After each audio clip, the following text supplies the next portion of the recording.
Assalamu alaikum. My name is Ammar Raza Jan, 2021 DVM 199, a final year student of DVM from University of Veterinary and Animal Sciences, Lahore.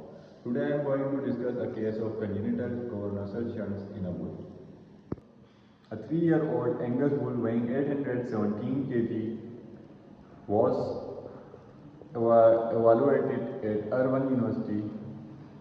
The primary complaint was the bull's inability to copulate during the current breeding season. The owner reported that the bull had successfully sired calves in the previous season, but had recently unable to breed females. Despite displaying normal libido and mounting behavior, the bull could not extend the penis or achieve. Diagnostic approach. Given the absence of visible trauma or gross anatomical defect, clinician considered diagnostic imaginary method to identify the cause of erectile dysfunction.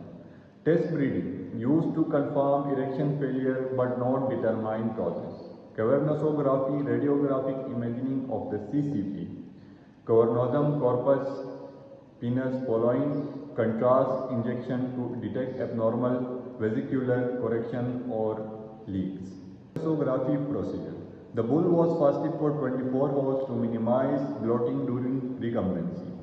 Sedation was achieved using acepromazine 0.04 mg per kg IV. The bull was positioned in right lateral recumbency. A towel clamp was placed under the apical ligament about 5 cm from the tip of the penis to aid in manual extension and stabilization. A 16-gauge 3.8 cm needle was inserted at 45-degree angle on the dorsum of penis, penetrate through skin and tunica albuginea into the CCP. Attach IV extension set to needle, inject sterile saline 0.09% NaCl, confirm needle placement. Radiographic finding. Cavernosographic image revealed multiple vesicular shunts, abnormal communication between the CCP and extracorporeal results. Normal bulls show uniform filling of the CCP without extracorporeal vesiculization. Bulls with traumatic penile rupture, broken penis, typically exhibit a single large shunt near the sigmoid flexure. The bull in this case demonstrated multiple diffuse vesicular shunt consistent with. Here are some pictures given in the slide, so we can clearly see that the shunts are seen visible properly. Sonographic finding. Ultrasonographic examination provided additional insight into penile structure. Loss of the normal architecture of the tunica albuginea. Thickened peripenile tissue bleeding into the CCP, disrupting normal delineation. Dilated preputal vessels visible beneath the skin. And here are some ultrasonographic pictures shown in the slide.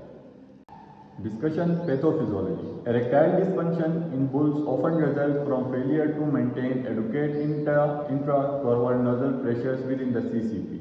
Normally, the CCP acts as a closed hydraulic system where blood inflows exceed outflows during erection.